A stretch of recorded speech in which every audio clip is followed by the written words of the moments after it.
Good evening. Today, the woman who speaks for the President of the United States said she cannot rule out the possibility that her boss, the president, is on tape using the N-word, the same word that the president just last night said does not exist in his vocabulary, never has.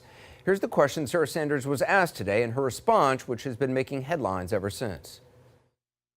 Can you stand at the podium and guarantee the American people they'll never hear Donald Trump utter the N-word on a recording in any context? I can't guarantee anything, but I can tell you that the president addressed this question directly.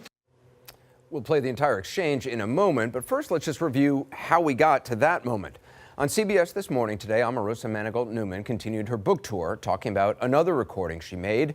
It's purportedly a conference call from October of 2016 about the possible existence of the tape of the president using the N-word during his time on The Apprentice. Manigault Newman is on the call, so are campaign aide Jason Miller, although he's not heard in the recording released by CBS. So is Katrina Pearson, as well as Lynn Padden, who was an assistant to Eric Trump at the time. She joins us shortly tonight. On the call, there's talk of damage control and whether Mr. Trump ever used the racial slur. Lynn Padden is heard saying that she asked Mr. Trump about using the word, and he said no. Later, Pearson says this. I don't know what the scandal is. No, he said it. He's embarrassed. Now, last night, Katrina Pearson denied the phone call happened. Today, she says she was saying he said it as a way to appease Manigault Newman and basically get her off the phone. Barely 30 minutes after the story hit this morning, the president responded on Twitter. When you give a crazed, crying lowlife a break and give her a job at the White House, I guess it just didn't work out. Good work by General Kelly for quickly firing that dog. This was just the latest in a series of tweets about Manigault Newman. Once again, Sarah Sanders was asked about the president's language, particularly as it sometimes relates to African Americans he's criticizing. Here's what she said. Look, the president, this has absolutely nothing to do with race and everything to do with the president calling out someone's lack of integrity. The idea that you would only point a few of the things that the president has said negative about people that are minorities. The fact is the president's an equal opportunity person that calls things like he sees it. He always fights fire with fire, and he certainly doesn't hold back on doing that across the board.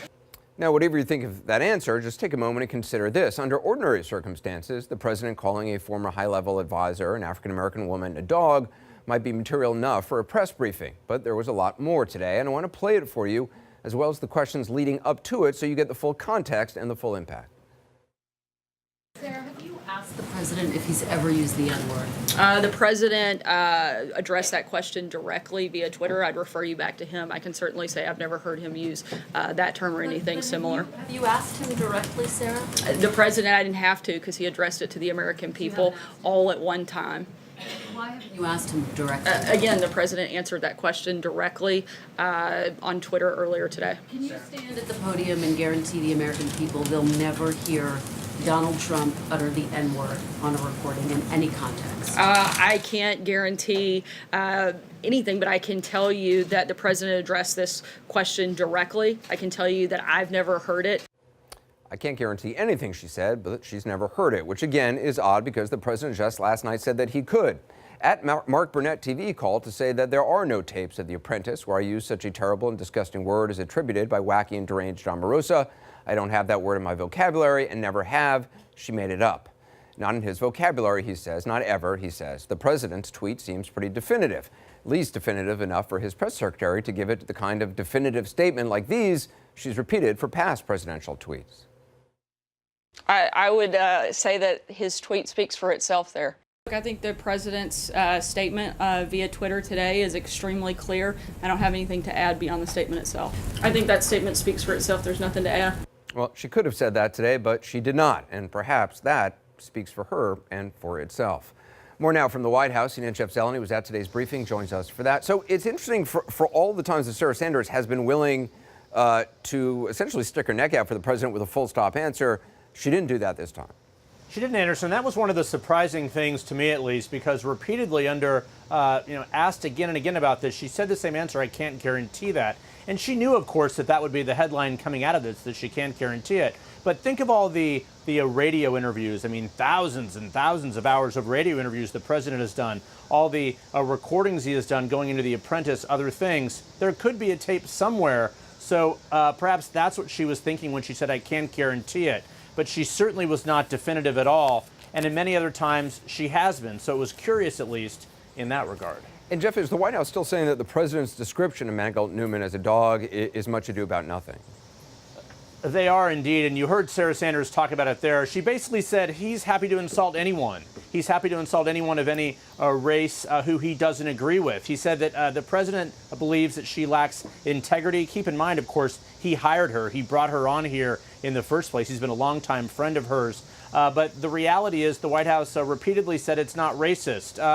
Only the president knows what's in his heart when he said that. He has called numerous people dogs repeatedly. There's a long list of former rivals he's called dogs, other things, but never as a sitting president has he called a former staffer, certainly a former African-American high-ranking staffer here, a dog. That's what he called Omarosa, of course, this morning. And I understand that the Manigault Newman is claiming that she was interviewed by special counsel Robert Mueller. Do we know if that's even true? We have her word on that, and that's the only word because the special counsel, of course, is the only person in this town, I believe, who's not commented on this case. But we do know, at least talking to White House officials here, that while she was at least at the White House, she was not interviewed, she was not asked to sit down with them. But of course, she was fired last December. So she writes in her book that she was contacted by the FBI in February of 2018. So after that, if she sat down with him, that of course is something that she would have a record of and have an understanding of. It's hard to imagine that she would lie about that specifically when it's so verifiable. But of course, the special counsel's office never comments on who they interview. So it is her word at this point. But Anderson, so much of this simply is her word. Of course, a lot of unverified claims in there. Yeah. But a lot of claims on tape as well, Anderson. Jeff Zeleny, thanks very much.